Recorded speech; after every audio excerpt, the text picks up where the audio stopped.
You might think of J.R.R. Tolkien's Middle-earth as just, well, a fantastic escape. A world bustling with hobbits, elves, dwarves, and dragons.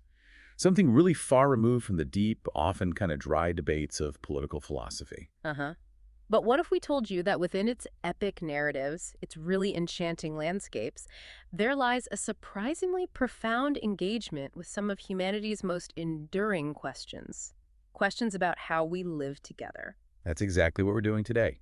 Our mission, really. We're diving deep into Middle-earth and the return of the common good, J.R.R. Tolkien and political philosophy. Yeah, our aim is to show you how Tolkien's legendarium, it's far from being simply escapist fiction. It actually serves as this powerful and often pretty unexpected lens, a way to explore ancient and modern political thought. And we're talking about some real heavy hitters here. I mean, from the foundational ideals of people like Plato and Aquinas, all the way through to the sharp critiques from thinkers like Locke, Hobbes, Marx, and Hegel. It's quite the intellectual journey, and it might just reshape how you view your favorite fantasy stories. You start seeing them not just as tales of adventure, but as these really rich philosophical landscapes. Absolutely. We'll explore how core concepts like true freedom, the very nature of power itself, the persistent challenges you always find in democracy. Yeah, and the seductive temptations of tyranny, too. Plus, the very essence of human society. These things aren't just present in Middle-earth, they're deeply woven into its very fabric. And we'll also look at how Tolkien's own views, which can be quite surprising for a modern reader, how they align with and sometimes challenge these historical philosophical traditions, offering really unique perspectives on what truly makes a good society. Our toolkit for this deep dive, it's pretty robust. We've gathered insights from classical philosophy, from modern political theory, and crucially, a detailed analysis of Tolkien's own letters and his monumental works. So get ready to experience Middle-earth with, well, entirely new eyes. Understanding it not just as some fantastical setting, but as a deeply considered philosophical realm just ripe for us to explore. So as we journey through all this material, I'd encourage you, ask yourself, what does a hobbit's unexpected journey, or maybe the ancient wisdom of an elvish kingdom, what does it really have to say about our contemporary ideas? Our ideas today about justice, freedom, and community. Yeah, let's unpack this. Okay, so to really get to the heart of Tolkien's world and all these philosophical underpinnings, we kind of need to start where many great thinkers did. With the ancients. Exactly, with the ancients. They had this foundational understanding of community and of humans as inherently social and political creatures. It's a perspective that, as we'll definitely see, Tolkien very much aligns with. That feels like the perfect starting point. So where do we begin? Plato? Let's begin with Plato's Republic, a truly monumental work, right? Plato introduces this idea by asking a very, practical question. He asks, if we want to understand justice, is it easier to see it in a large city or maybe in a single individual? Okay, like looking at the big picture versus the small detail. Precisely. He suggests that a city provides a much larger canvas, a kind of macro view, a place where the intricate workings of justice might be clearer, more visible than they would be in just one person. Right. Then, once we understand justice on that grand scale, we can apply those insights back to the individual. So it's like trying to understand how a complex engine works. You might look at the whole system first, rather than just focusing on one tiny gear just to grasp the overall function. You see the patterns more clearly that way. That's a great analogy. And this idea of humans as inherently social, needing community, that isn't unique to Plato, is it? It feels like a very ancient sort of recurring theme in philosophy. It absolutely is. This notion is powerfully echoed by Aristotle, and then centuries later by Aquinas. They put forward this core idea that, and I'm quoting here loosely, it is natural for man, more than for any other animal, to be a social and political animal, to live in a group. So it's not just that we like company. No, it's presented as a fundamental necessity of man's nature. It's not just preference. And to really drive this home, they offer a counterargument. They say, look, if humans were truly meant to live alone, like, many animals do. Like tigers or something. Right. Then we wouldn't need society or government. Each person, they suggest, would be a king unto himself under God, totally self-sufficient, capable of directing their own actions just by their own reason. Wow. Okay, so that's a direct and pretty powerful challenge to any idea of radical individualism then. Yeah.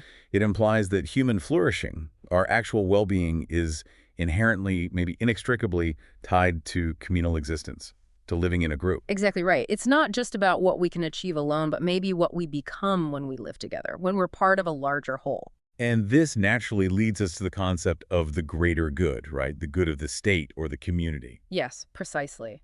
And there's a really powerful quote that captures this idea. It goes something like, "For even if the end is the same for a single man and for a state, that of the state seems at all events something greater and more complete, whether to attain or to preserve." So the community's goal is somehow bigger, more important. More complete, yeah. The quote continues, "Though it is worthwhile to attain the end merely for one man, it is finer and more godlike to attain it for a nation or for city-states." So this isn't just about efficiency or scaling things up. It's about quality, not just quantity. Exactly. It's about a higher moral, maybe even a spiritual achievement. The common good isn't merely the sum of individual goods. It's presented as something qualitatively superior. And this really sets the stage for understanding why collective endeavors matter so deeply, not just in ancient philosophical texts, but in a world like Middle-earth. So it's not just about more people achieving good, but maybe a different kind of good, a more profound good that only collective action can really achieve. And this, the source we're looking at contends, is very much at the heart of Tolkien's vision. Precisely. The book we're exploring, it posits that Tolkien's legendarium returns to us not only the long-awaited King of Gondor, but more broadly the goods that can only come from our participation in a corporate life. The corporate life, meaning community life, shared life. Yeah, shared life, collective living.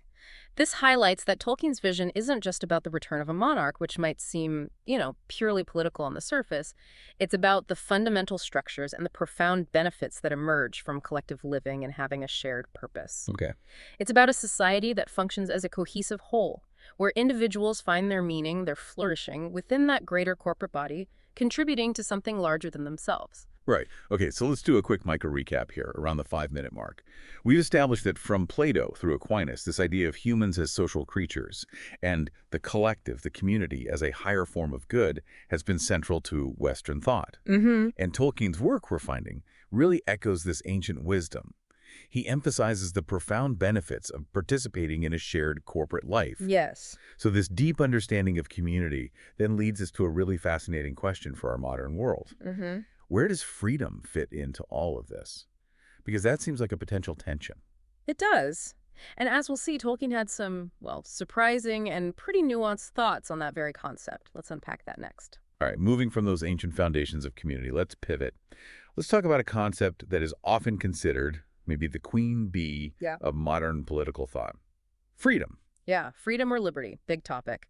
And in the liberal tradition, freedom is often defined pretty simply, right? It's seen as the ability to choose. Just the capacity to make a choice. Yeah. Basically, yes. And crucially, the object of that choice, whether it's good or bad, beneficial or harmful, that's considered to be outside of the parameters of liberalism. It's fundamentally about the act of choosing itself, not the morality or the outcome of the choice.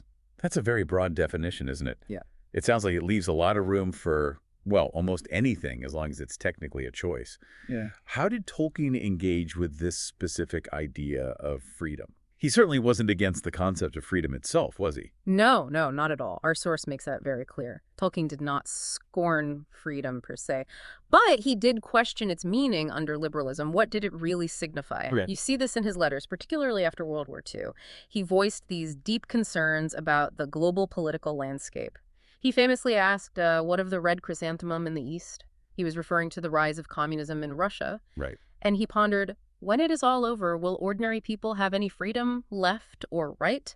Or will they have to fight for it? Or will they be too tired to resist? So he's worried about real freedom, not just the word. Exactly. It shows his deep concern for genuine liberty, but also a kind of skepticism about how it was being understood and maybe preserved in the modern world. He wanted to know if people were truly free to choose a good life or just, free to choose anything at all. So he wasn't just interested in the abstract idea of choice, the mechanics of it.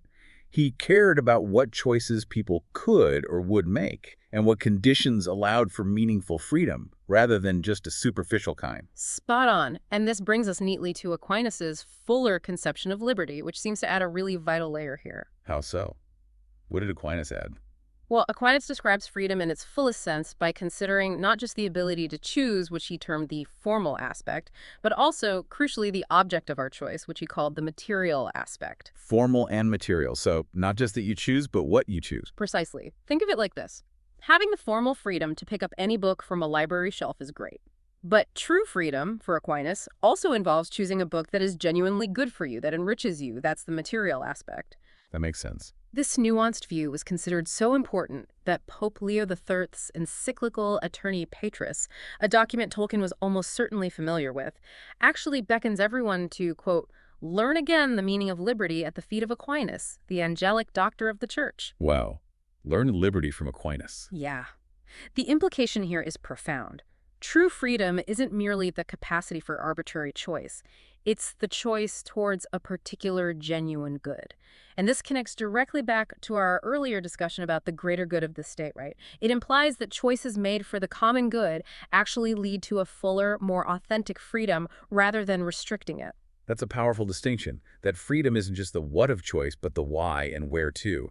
This also leads into the complexities of democracy itself, doesn't it? Where modern ideals often seem to clash with a more nuanced reality. I'm thinking about the idea that everyone can just talk it out and find perfect harmony. Absolutely.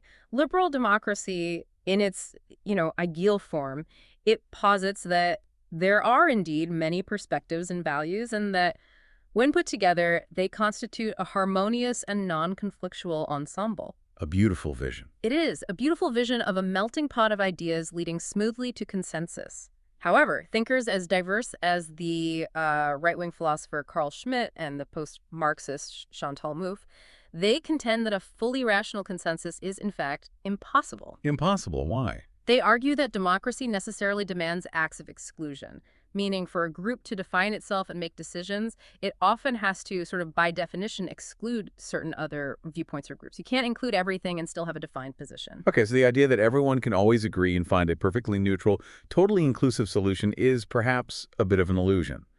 Where does Tolkien fit into this debate about the promise versus the reality of democracy? Well, Tolkien certainly values principles like humility and equality that are often associated with democracy, no question there. However, he goes on to argue for the impossibility of mechanizing and formalizing them. You can't just create institutions that guarantee humility. That's his point. In his view, liberal democratic institutions simply cannot guarantee non-conflictual tolerance. He warns against just assuming that modern democracy achieves this formalization of equal, humble interaction or some kind of perfect neutralization of conflict. It reminds me of what Pierre Manent observed, that modern democratic man wants this neutral framework. Exactly. Manent, in A World Beyond Politics, observes that modern man, democratic man, wants first to create the framework of his life, the most neutral and even the emptiest framework, in order to live all the more freely. This desire for an empty, neutral framework to maximize individual freedom is a key modern project. That sounds like a really stark contrast to what we discussed earlier about the common good and this idea of corporate life. How does that compare with, say, a medieval understanding of liberty? Oh, it's a profound divergence. Christopher Dawson, the historian, he explains the medieval counterpoint beautifully. He says, for the medieval idea of liberty was not the right of the individual to follow his own will, but the privilege of sharing in a highly organized form of corporate life which possessed its own constitution and rights of self-government.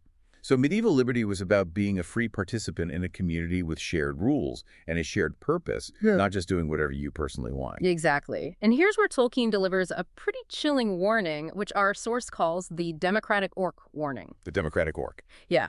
He warns that to assume liberalism achieves its purported neutrality and emptiness would be dangerous.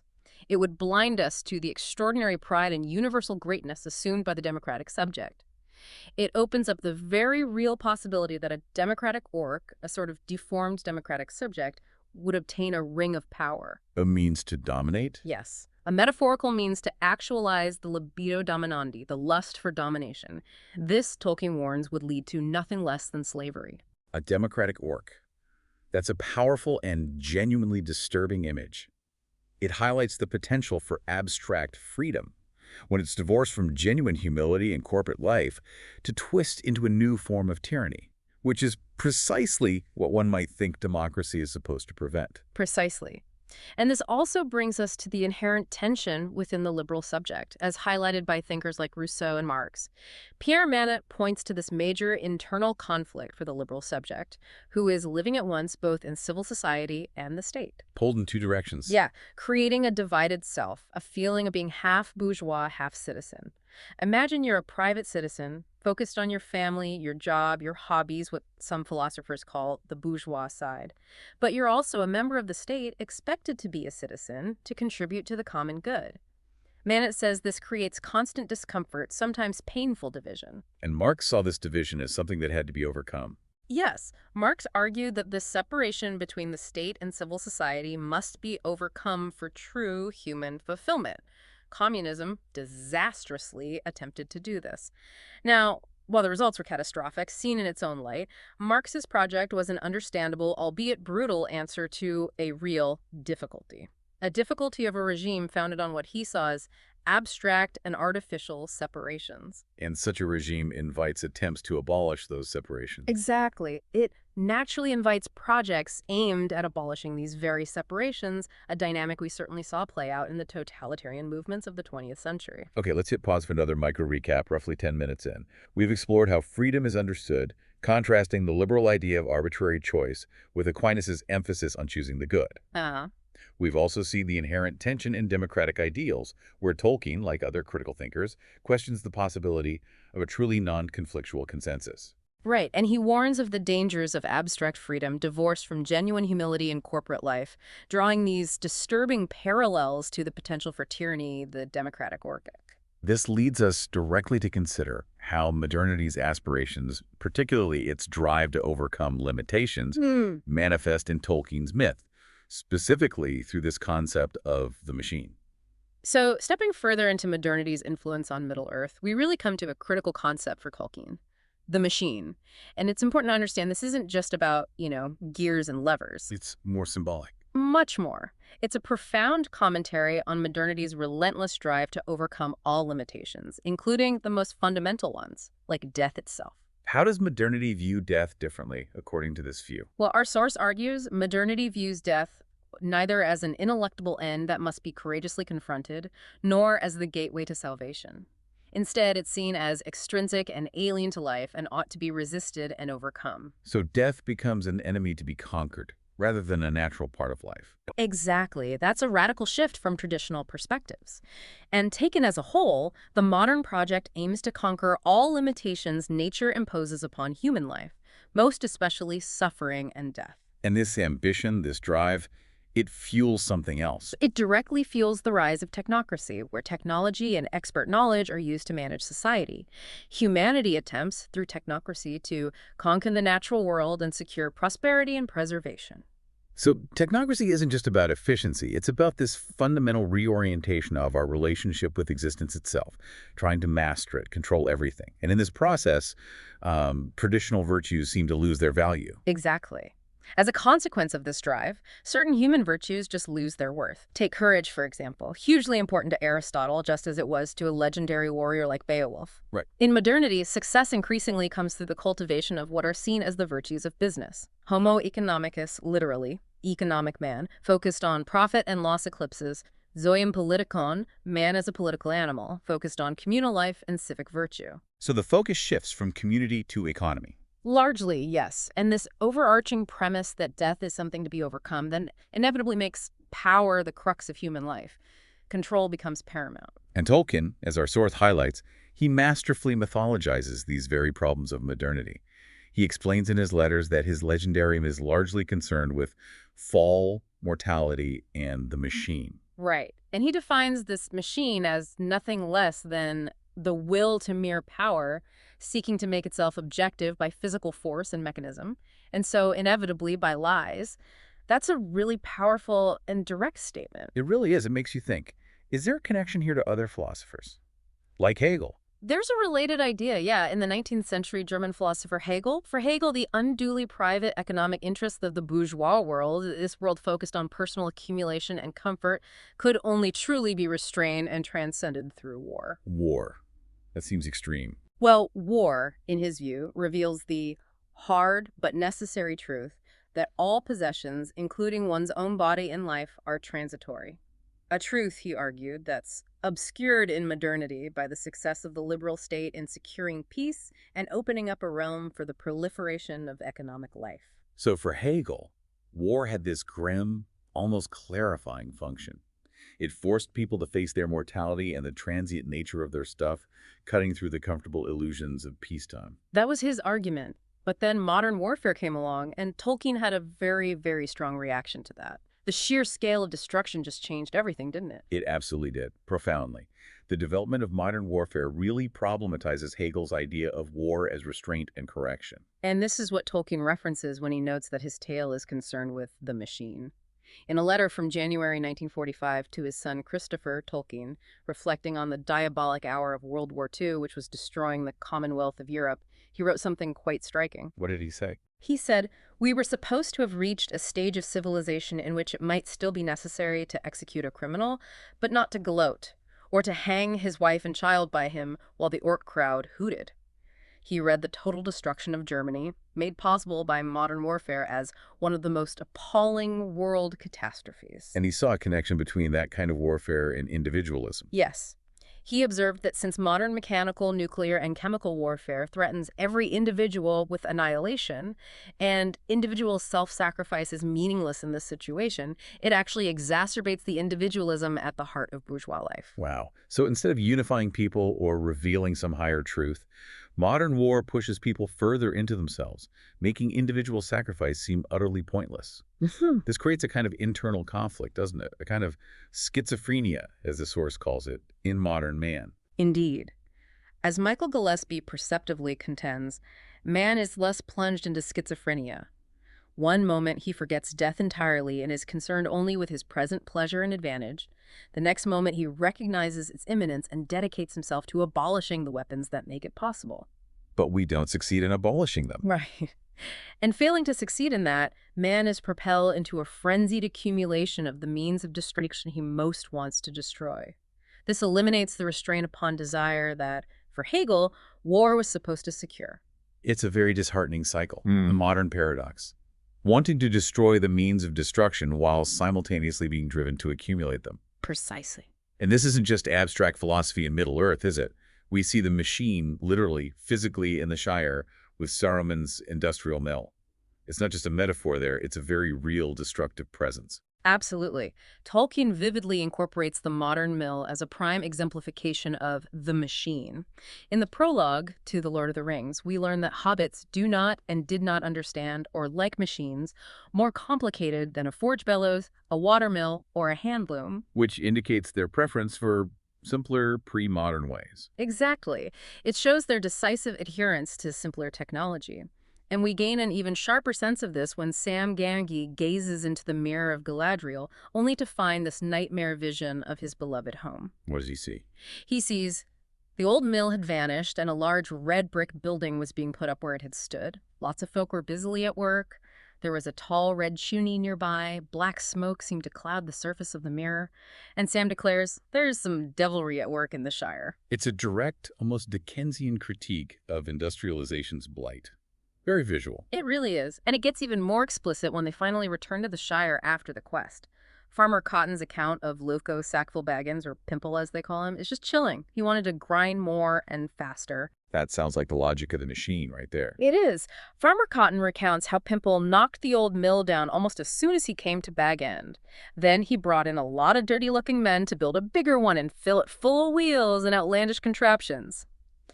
Pimple's stated intention was simply to grind more and faster, which is a direct echo of Tolkien's definition of the machine as meant to make the will more quickly effective. But the true purpose of the machine, as Tolkien defines it in his letters, is deeper than just speed, isn't it? Much deeper. He defines it as all use of external plans or devices, apparatus, instead of development of the inherent inner properties or talents, or even the use of these talents with the corrupted motive of dominating, bulldozing the real world, or coercing other wolves. Using external force instead of internal strength. And the consequences are devastating and actually counterproductive to the stated goals of grinding more. Precisely. Farmer Cotton reveals that the new mill, despite its size and contraptions, grinds no more corn at all. Instead, they're always a hammering and a letting out of smoke and a stench, fouling the water. Turning the Shire into a wasteland. Yeah, the Shire itself, originally this place of natural harmony, is becoming a desert, which serves as a geographic metaphor for a state of objectlessness. This is where the philosopher Heidegger's insight comes in handy. Heidegger. How does he connect? Well, Heidegger talked about the technological gaze. Under this gaze, objects lose their unique character, their essence, and disappear into what he called standing reserve. They become mere resources to be used or manipulated. Just raw material. Exactly. And man himself can become standing reserve, as we see in Pimple's dirty-looking men, who are just resources for his demands. Ultimately, the machine, whether it's the ring or a factory, is about sheer domination. It's about bulldozing the real world and coercing other wills. Okay, another micro recap point, maybe around 15 minutes now. We've delved into how Tolkien's machine is this powerful critique of modernity's relentless drive to overcome limitations, including death itself, through technocracy and domination. Right. This will to power manifests in the ring, obviously, but also in modern warfare, and chillingly, in the industrialization of the Shire. Yeah, transforming that natural harmony into a landscape of alienated labor and ecological destruction. This deep connection between power and a twisted vision of progress. It finds its ultimate expression in figures like Saruman, doesn't it? It absolutely does. He embodies so much of this. Our exploration of the machine naturally leads us straight to Saruman. Right. He's a character who embodies many of these modern philosophical currents, acting as a kind of sorcerer philosopher in Middle-earth. That's a good way to put it. And to understand him, we might need to first look again at Hegel and his view of what he called a disenchanted age. Right, you mentioned Hegel before. Like Tolkien, he saw the modern world as profoundly lacking something essential, a sense of wonder perhaps, or even spirituality. Exactly. Hegel, much like Tolkien, perceived the modern world as deeply disenchanted. He attributed this, in part, to participants in the Reformation who, he argued, advanced an undisturbed engagement in the commonness of empirical existence, which effectively expelled the poetry of sacrality, that sense of the sacred and spiritual wonder from the cosmos. Leaving behind just facts and boredom. That was his view. What remained was an empirically verifiable world bustling with what he considered to be, yes, boredom. Now, Erik Vogelin, a philosopher and political scientist, he notes that Hegel saw the philosopher as being exempt from the spirit of his age. Able to stand apart and critique it. Right, which allowed him to properly diagnose it. Vogelin also contends that Hegel was in error to certain sort of sectarian spirituals of the Middle Ages. Think medieval magicians and occultists who claim to identify the precise way that inner light, or the spirit, manifested in their particular age. Ultimately, Hegel grants himself this imaginative superiority that, at first glance, seems to share some common ground with Tolkien the fantasist. But there's a really crucial distinction there, isn't there? Tolkien's fantasy doesn't eclipse the primary world, the real world. It offers an escape from it, maybe for renewal, rather than trying to replace it entirely. That's the absolute key difference. Vogelin notes that, in Hegel's case, the imaginator, quote, can shift the meaning of existence from life in the presence under God to the role of a functionary of history. He says, the reality of existence will be eclipsed and replaced by the secondary reality of the imaginative project. Eclipsed, that's the critical word. It is. Instead of seeing the imagined secondary world as something that might eclipse the primary world, Tolkien explicitly advocates escape as one of fantasy's main functions. He even makes the bourgeois bent on hard facts, and their scorn for escape analogous to loyalists who defend a Führer's Reich. Wow, that's strong language. It is. The prison of the modern bourgeois world, it seems, is an enemy territory in Tolkien's view. A land Tolkien believed we must escape, just as one would escape the Nazi regime, by seeking sustenance in fairy, that realm of imagination and myth. That's a very politically charged defensive fantasy, showing how much Tolkien saw the real world as needing that imaginative escape. And Saruman embodies this Hegelian sorcerer-philosopher aspect perfectly, doesn't he? Systematizing history for his own ends. He absolutely does. Saruman begins with this conception of history arranged by ages, the elder days, middle days, and now the younger days.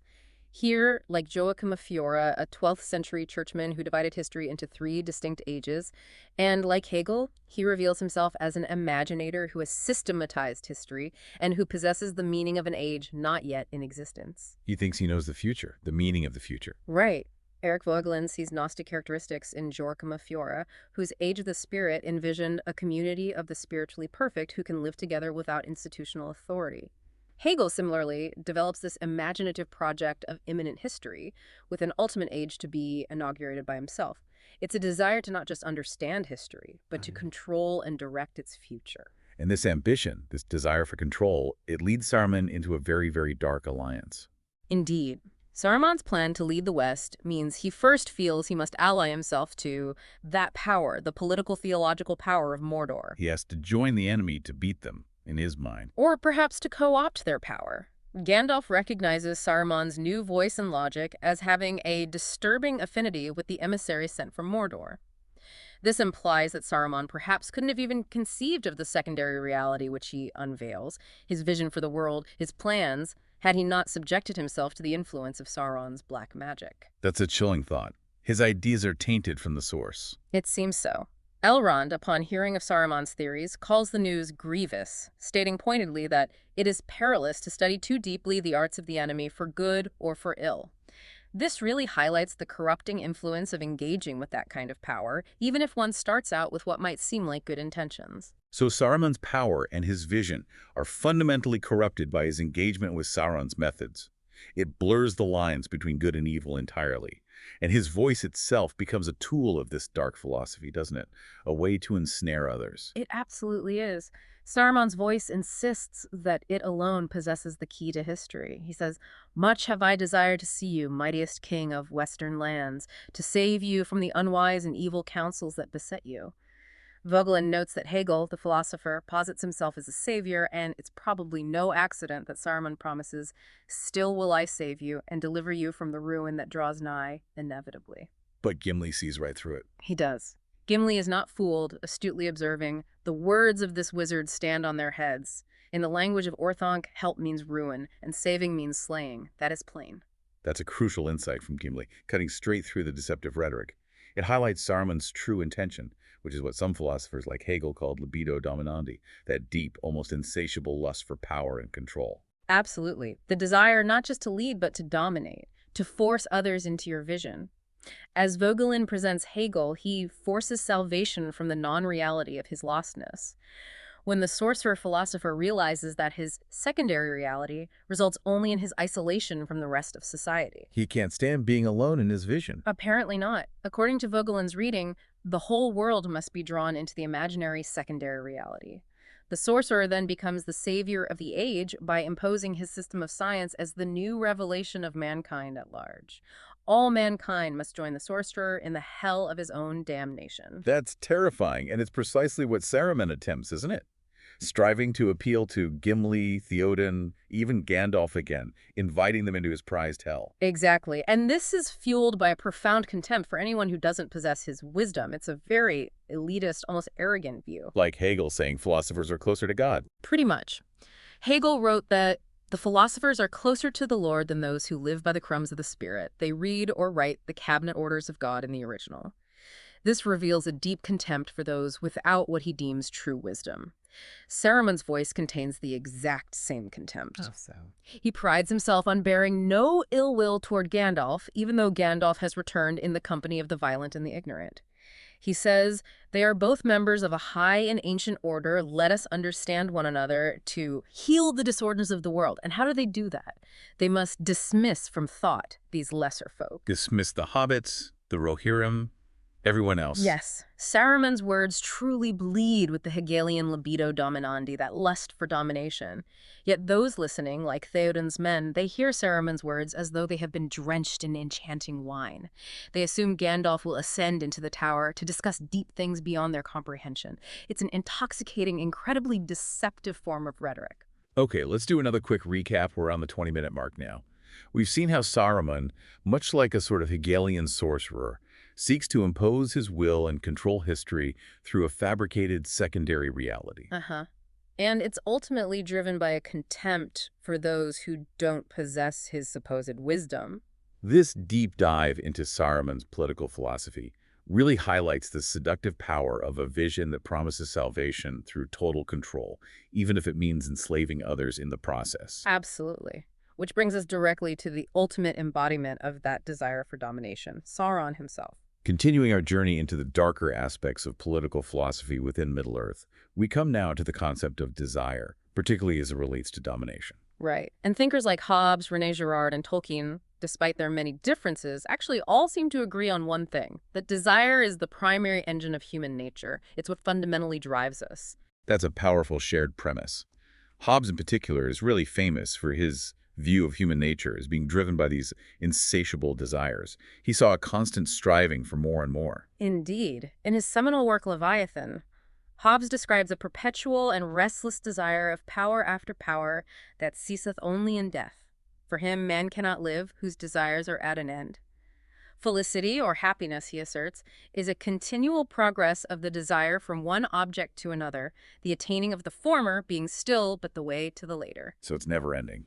You get one thing, you immediately want the next. That's Hobbes's view. This relentless pursuit is fundamental. And Hobbes also emphasizes the equality of all men in the state of nature, that hypothetical state before society or government.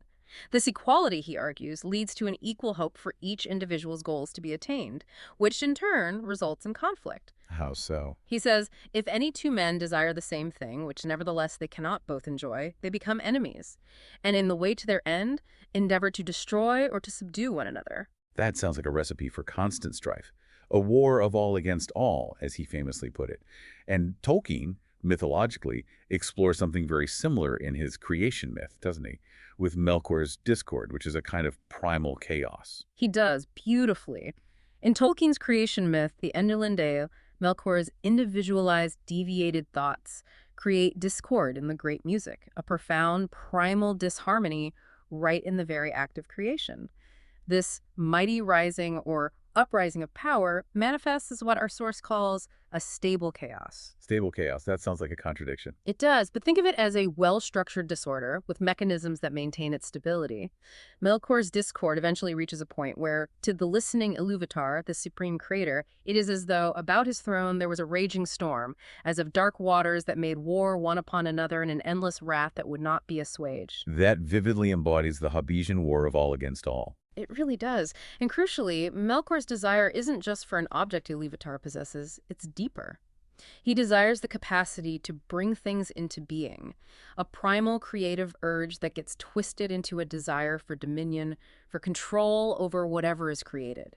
So it's not just petty envy, like wanting someone else's toy. It's a perversion of a fundamental creative drive into a lust for control. And this deep, consuming desire is equally central to Sauron's nature, isn't it? He embodies it perfectly, especially with the ring. Absolutely. In The Lord of the Rings, desire remains completely central to the enemy's nature and his manner of ruling. Gandalf explains to Frodo that the ring represents the great weakening of Sauron's power, because so much of his own essence is bound into it. Yet Gandalf stresses he greatly desires it, but he must not get it. The desire is paramount. And we see the ring's power to subvert individual will so clearly when Frodo puts it on at Amon Hen. He realizes he obeyed not his own desire, but the commanding wish of his enemies. This illustrates how fundamental Sauron's desire is to his very being, and how that intense, singular desire dramatically limits his capacity to comprehend the motives and movements of others who are not driven by the same lust for power. And this is a crucial point for Tolkien, isn't it? Sauron's blindness to motives other than pure desire becomes his ultimate weakness, ironically enough. It is. It's absolutely key. Tolkien offers a direct counter here to the totalization of desire posited by thinkers like J.R.R. and Hobbes, who might suggest desire is universally all-consuming. The Fellowship, with the significant exception of Boromir, is able to avoid despair in the face of Sauron's power precisely insofar as they do not imitate his desire. They don't play his game. Exactly. Gandalf states this explicitly at the Council of Elrond. Sauron's only measure that he knows is desire for power, and so he judges all hearts. Into his heart the thought will not enter that any will refuse it, that having the ring we may seek to destroy it. He literally cannot conceive of it. Cannot conceive of it. This is a crucial distinction. Tolkien asserts that it is possible for persons to govern their own lusting desire, to choose a path contrary to the relentless pursuit of power, something Sauron is fundamentally incapable of understanding. So Sauron, in a way, he really embodies the Hobbesian sovereign, doesn't he? An artificial order built entirely on fear. He's the ultimate example of that model. He certainly does. Sauron emerges as a Hobbesian sovereign insofar as many pledge him obedience, and insofar as he strives after an artificial but orderly political realm built upon the state of nature. A realm where, in Hobbes's view, it's rational to submit to the judgment of the sovereign, whatever the content of that judgment. But there's a difference too, right? Hobbes the sovereign is supposed to represent the people. Yes, while Hobbes' sovereign is meant to be the image of the people, a reflection of their collective will for security, Sauron demands that individuals be made in his image. That's a key perversion.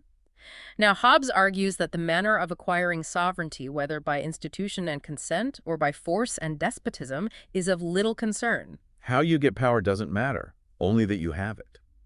That's Hobbes' argument. In both cases, he says, men submit out of fear. This natural contract established by force is somewhat inconsistent with his premise of natural equality, but Hobbes tends to blur these distinctions by always returning to fear as the ultimate driver of submission. This sounds a lot like the use of the palantiri, those seeing stones we talked about before, where concentrated observation serves the purpose of control and domination, allowing Sauron to manipulate through fear and knowledge. That's a great connection. The Palantiri were initially not sinister secrets. Their use involved no peril, and kings and rulers apparently used them openly. However, when controlled by a skilled and strong surveyor, remoter things could be enlarged and brought nearer, allowing for intense observation of details like seeing a ring on his hand. So they could be weaponized. Exactly. This concentration was very tiring and undertaken only when information was urgently desired, which highlights the immense effort required for this kind of control. Denethor's use of the Anner Stone to anticipate Rohan's movements is a prime example of this concentrated, urgent, fear-driven use, aligning perfectly with the Hobbesian drive for control through information and prediction. This raises a really fascinating question about Hobbes himself, doesn't it? Was he just describing human nature as he saw it? Or was he, in a sense, creating a version of it to justify his theories? It's almost like he built a mythical view of human nature. Precisely. Our source directly questions whether Hobbes discovered human nature or inadvertently created a human individual which would necessarily justify the sovereign. His universally valid portrait of human nature as necessarily engaged in a competitive struggle driven by ever-increasing desire for power and fear of death is framed provocatively as a work of fantasy, suggesting he was a myth-maker in his own right, perhaps without intending to be. A myth-maker justifying power. And this idea of making a certain species of individual subjects, that brings us directly to the genesis of the orcs, doesn't it? It does. The orcs are arguably Melkor's, or Morgoth's, vilest deed, the epitome of engineered deprivation and servitude. They're horrifying because they represent this very principle. How does Tolkien describe their creation? He describes how Morgoth, in his profound malice, imprisoned elves and by slow arts of cruelty were corrupted and enslaved, and thus did Melkor breed the hideous race of the orcs in envy and mockery of the elves, of whom they were afterwards the bitterest foes. Corrupted and enslaved. Yes. And crucially, the orcs loathed the master whom they served in fear, the maker only of their misery. This, Tolkien states, it maybe was the vilest deed of Melkor and the most hateful to Iluvatar, the supreme creator. Niels Verber, a scholar, helps us consider that orcs are the outcome of engineered processes of deprivation and improvement. Improvement? In what sense? Well, what they lack in humanity and individuality, from the narrator's perspective, or ours, they gain in strength and obedience from the Dark Lord's perspective. This speaks directly to the creation of subjects perfectly suited for a tyrannical regime, an engineered populace designed purely for domination and service. That's deeply unsettling. Okay, let's do a micro recap here. We're probably around the 25-minute mark. We've explored the dark heart of desire for power, tracing it from Hobbes' philosophical framework right into Tolkien's mythical depiction in Sauron and Melkor. We've seen how this unchecked desire leads to a distorted view of others, the creation of these artificial states built entirely on fear. And even the literal engineering of subservient populations like the orcs. It's a pretty bleak picture. It is. But now let's turn our attention to the counterbalance in Middle-earth. To the hope. Specifically, the return of a just ruler and the profound transformation we see in its seemingly ordinary inhabitants. All right, following that pretty grim exploration of desire and domination, we now turn towards the light, towards the idea of the return of the common good.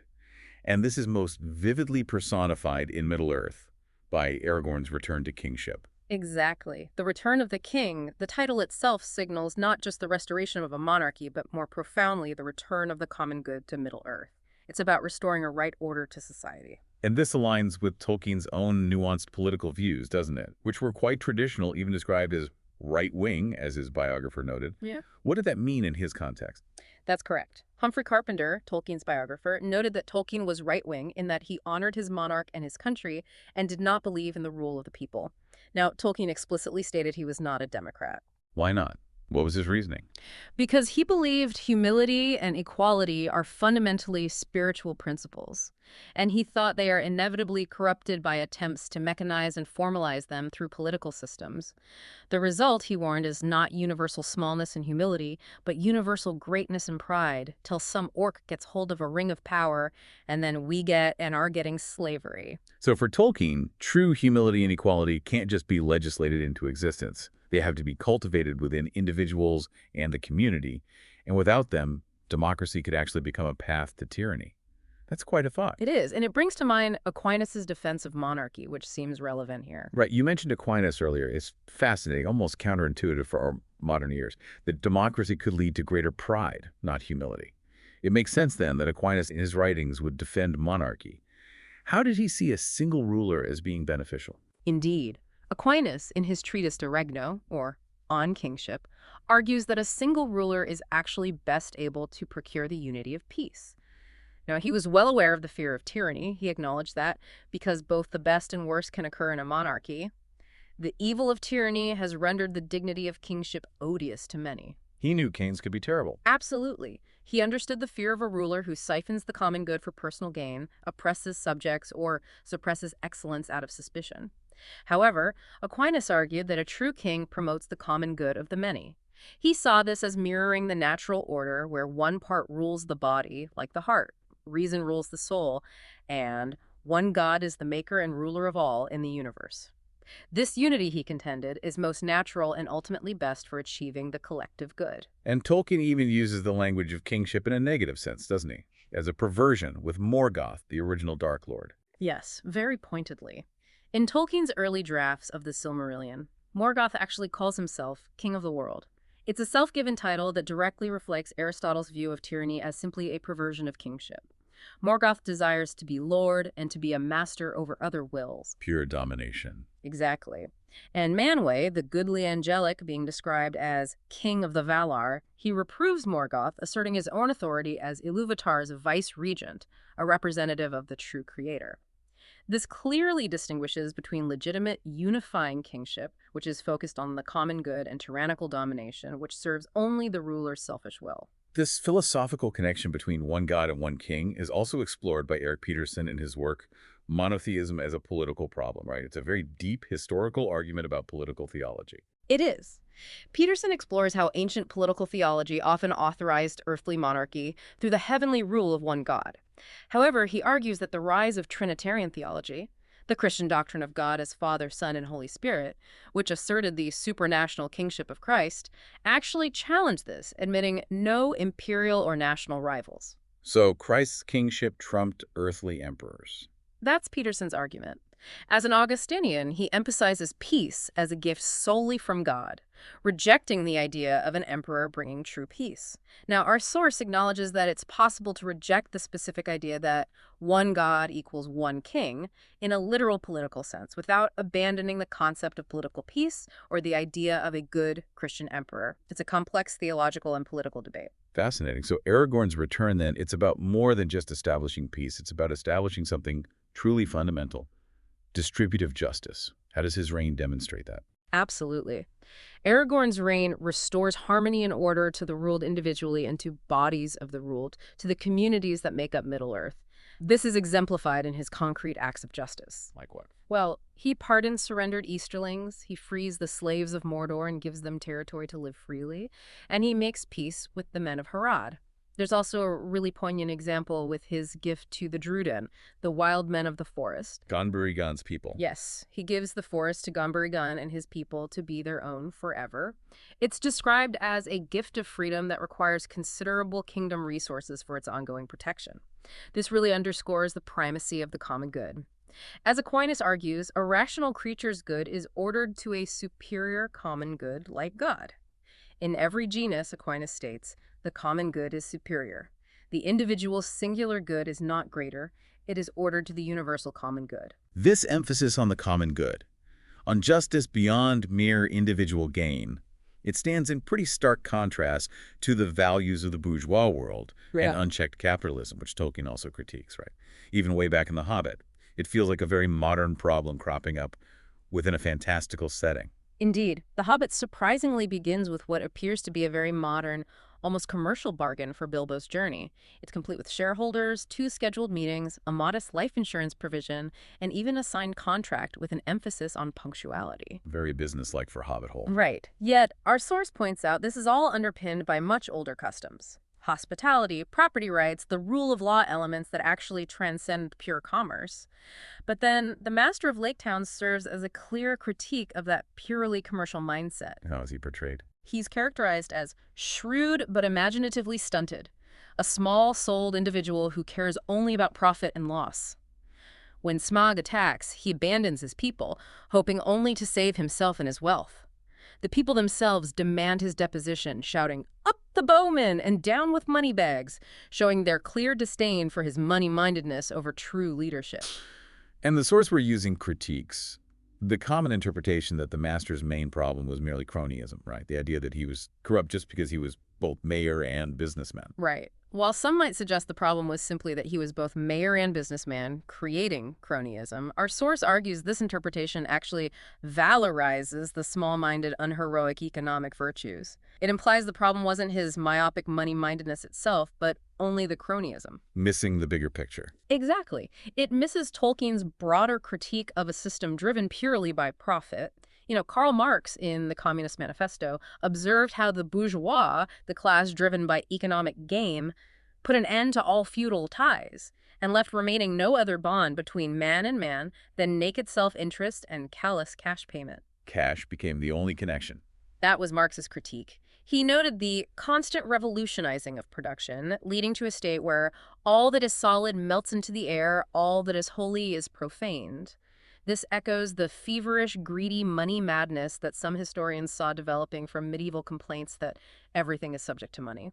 And Bilbo Baggins himself, initially at least, is portrayed as a quintessential bourgeois burglar, embodying many of these characteristics. It's almost like Tolkien is satirizing his own society through a hobbit. He really is, it seems. Tom Shippey, a prominent Tolkien scholar, sees Bilbo at the start of The Hobbit as Tolkien's satire of modern English society. Prosy, avoiding anything extraordinary, aggressively middle class, admittedly a bourgeois. He just wants comfort and predictability. Exactly. His bourgeois disposition is highlighted when he tries to be businesslike with Gandalf and the dwarves, demanding abstractions like expenses and remuneration.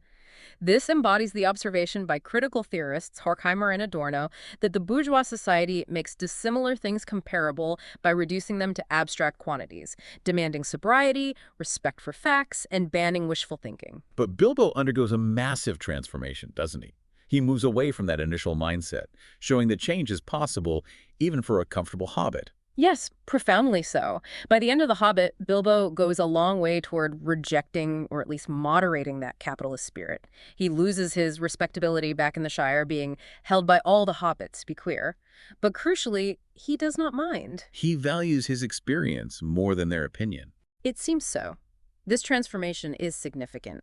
It's also seen in contrast to the fatal gift concept from Norse gift economies, where a gift can also be poison, like the ring itself, or the Rheingold in German myth. The Sackville Baggins's desire for Bag End is presented as this vicious mimetic desire.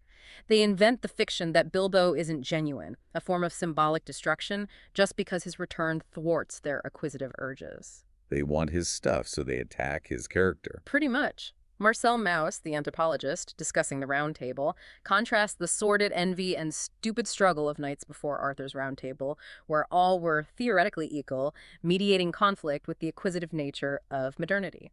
Ultimately, though, Middle-earth is saved through this commitment to the common good, right? It's not just by individual heroism or a single powerful figure swooping in like a deus ex machina.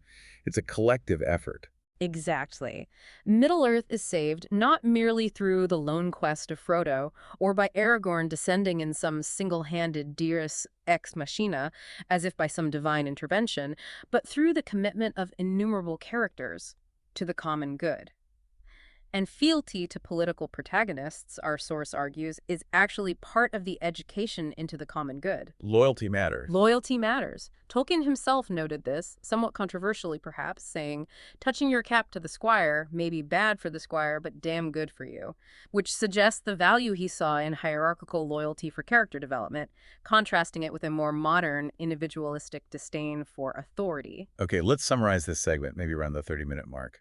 We've uncovered Tolkien's nuanced vision of leadership and society, from the ideal of the common good fostered by a just king like Aragorn, to the critique of unchecked capitalism embodied by the master of Laketown and Bilbo's own initial bourgeois mindset. And crucially, we see how the quest itself serves as this profound catalyst for personal and societal transformation, pulling characters away from purely selfish desires towards a greater purpose. And this journey of transformation is most vividly illustrated in the hobbits themselves, isn't it? Particularly in the development of Pippin and Frodo. Absolutely.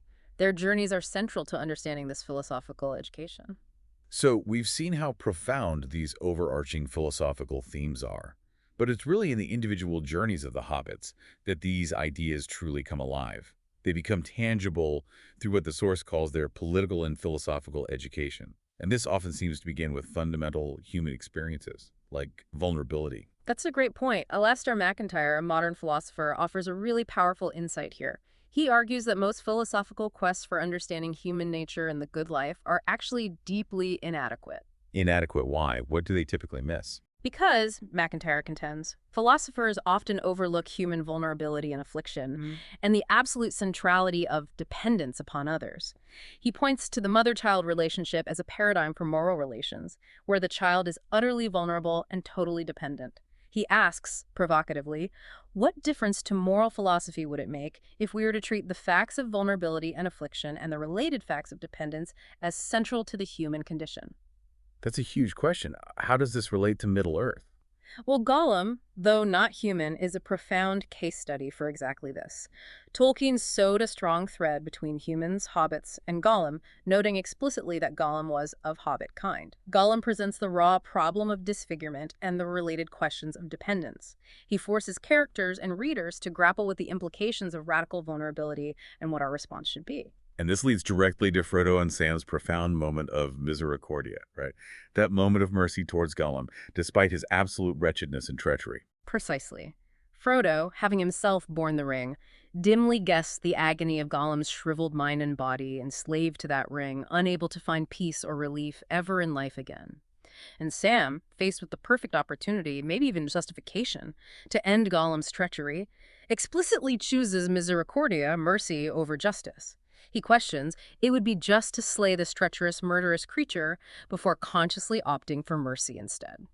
And Tolkien saw this act of mercy as having cosmic consequences. Yes. Tolkien's own interpretation of his work is that Frodo's mercy gained him mercy in the end. His failure to willingly destroy the ring at the very brink was redressed. Now, this redress comes in a truly grotesque form when Gollum bites off Frodo's finger. But in doing so, Gollum steps too far, overbalances, and falls into the fires of Mount Doom, destroying the ring. This is the grotesque form of mercy Tolkien talks about. Grace, in a sense, finishes what Frodo alone fails to accomplish, but it also punishes his nature, the permanent marring of his body and spirit, even as it perfects it, leading ultimately to the common good of Middle-earth salvation.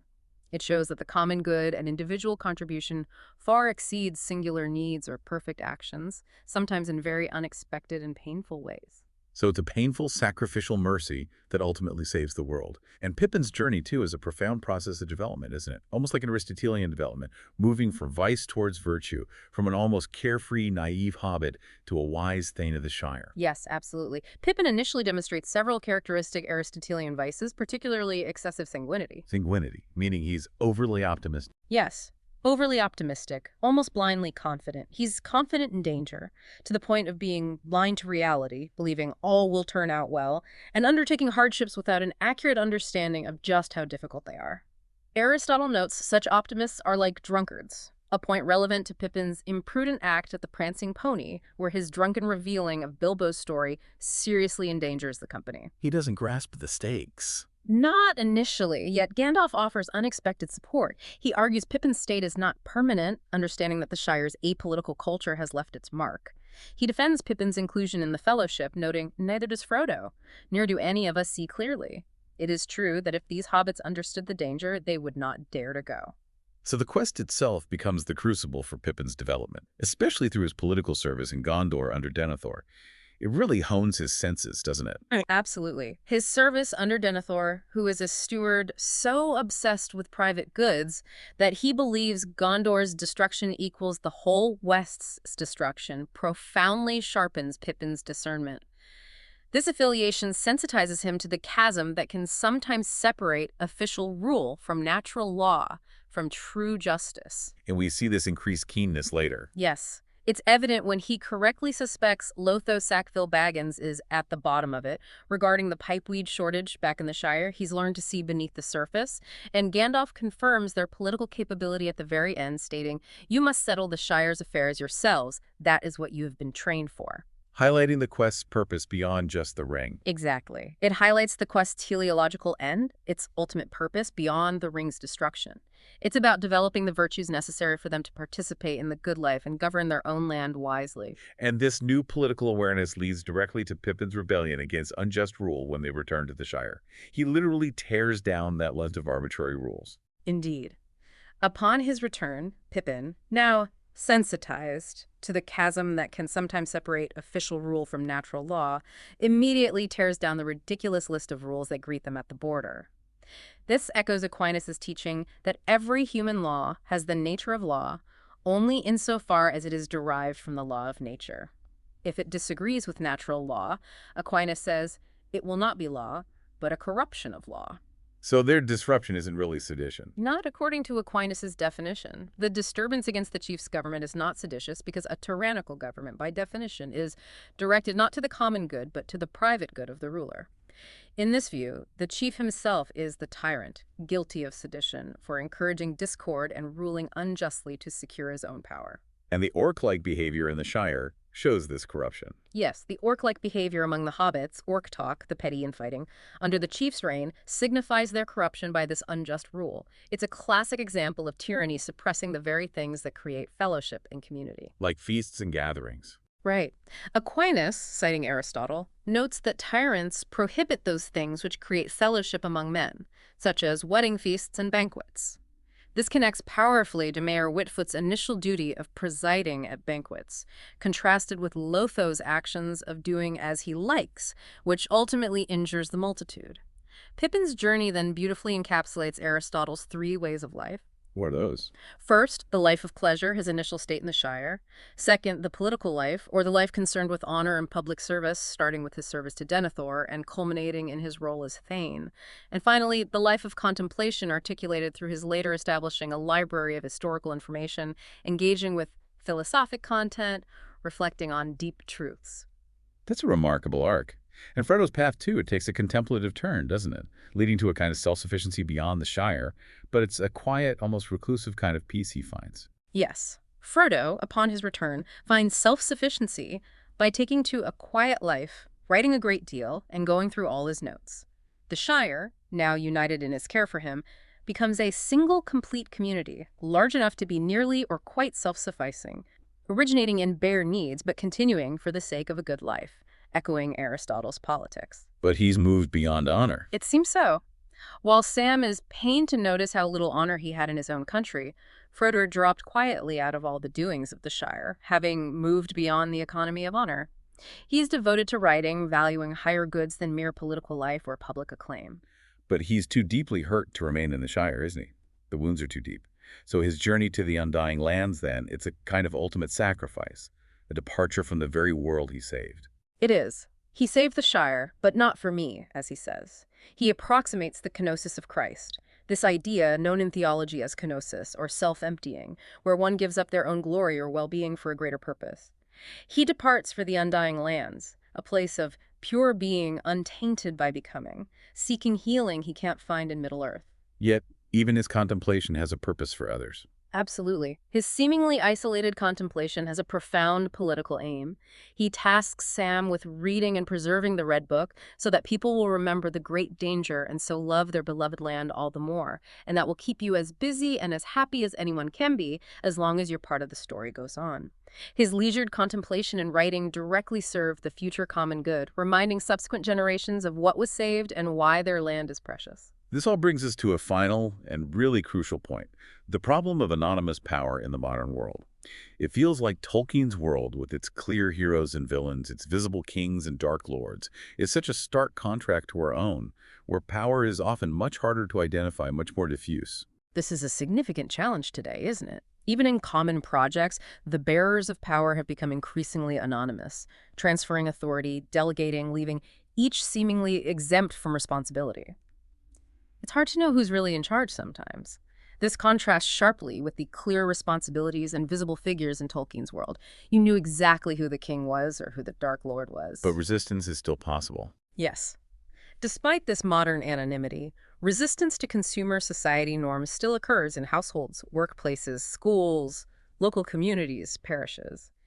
It proves that common projects, real acts of communal good, are not just utopian dreams. The problem with purely utopian thought, as philosopher Ernst Bloch defines it, an all-surpassing summum bonum, a perfect ultimate good, or Hegel's idea of the beautiful soul avoiding political responsibility, is that it contrasts with the practical common good.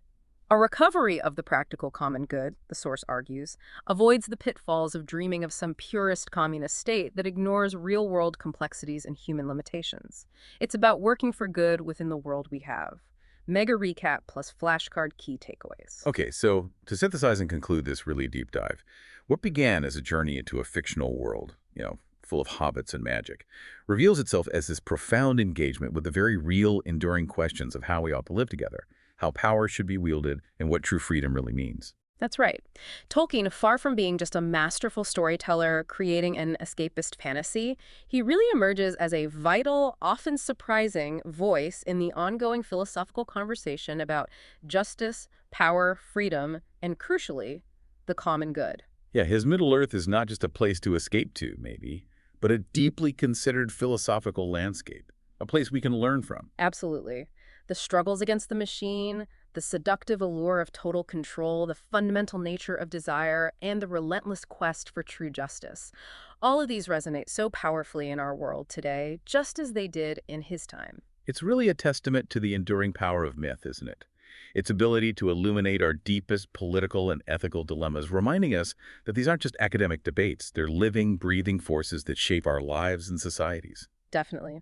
So as you consider the transformative journey of the hobbits, or maybe the reign of Aragorn, ask yourself, in our increasingly complex and often anonymous world, where you find the common good, and what role can each of us actually play in its return? It's a big question. It is.